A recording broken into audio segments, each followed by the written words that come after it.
Hello everyone, welcome to my mini blog. তো পচা গরমের মধ্যেও বাজারে বেরাতে হলো, তাও আবার সাইকেল করে। তো আমি নয়, আমার সাথে হচ্ছে বুনু এসেছে। তো বুনু আর আমি বাজারে চলে এসেছি। আর শপিং মলে এসে একই কাণ্ড যে আমরাকে ঢুকতে দেবেনি বলছে। না না, সেরকম কোনো ব্যাপার নেই, কারণ হচ্ছে গেটের নিচে হচ্ছে পাথর ঢুকে গেছিলো, এই জন্য গেট খোলা যেতে ছিল না, এই জন্য হচ্ছে আমরা ঢুকতে পারিনি।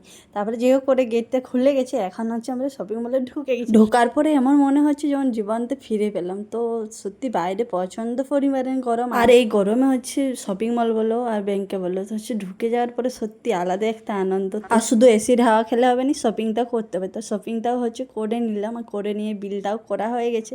আর শুধু আমি স্মাইল দিতে থাকি, কেন জানি না। তো হচ্ছে একবার দুবার মনে হয় যে আমার স্মাইলটা দেওয়া হচ্ছে খুব ভালো, কারণ মাঝে মধ্যে হাসা ভালো। তো হাসিতে আমি সময় দিতে থাকি, মাঝে মধ্যে নয়। তো হাসতে হাসতে হচ্ছে শপিং মল থেকে বেরিয়ে এখন হচ্ছে দুজনে দুটা আইসক্রিম নিয়ে নিই। আর এই গরমে হচ্ছে বাজারে এসেছি, আর আইসক্রিম খাবো না এটা কোনো হয়? তো আইসক্রিম দুজনে দুটো নিয়ে খেতে লেগে গেছি। তারপরে সে লেভেলে এনার্জি চলে এসেছে। এখন হচ্ছে দুজনে দুটো রয়্যাল এমপি হচ্ছে স্টার্ট দেবো। আর এই রয়্যাল এমপি যাই তাই নয়, এই হচ্ছে রয়্যাল এমপিতে না তেল দিলেও চলে। তো দুজনে আমরা চলে যাচ্ছি। আর এই গরমের মধ্যে প্রতিদিন মেঘটা হচ্ছে দেখাবে যেমন হচ্ছে বৃষ্টি পড়বে, আর কিন্তু একটুও বৃষ্টি পড়বে না, শুধু শুধু হচ্ছে গরমটা বাড়ি দিয়ে চলে যাচ্ছে। গরমের মধ্যে ঘামে ভিজে ভিজে বাড়ি চলে। মিনি ব্লগটা এই পর্যন্ত। এরকম মিনি ব্লগ অবশ্যই চ্যানেলটি ফলো করে রাখতে হবে। এরকম মিনি ব্লগ আপনাদের কেমন লাগে অবশ্যই কমেন্ট করে জানাবেন।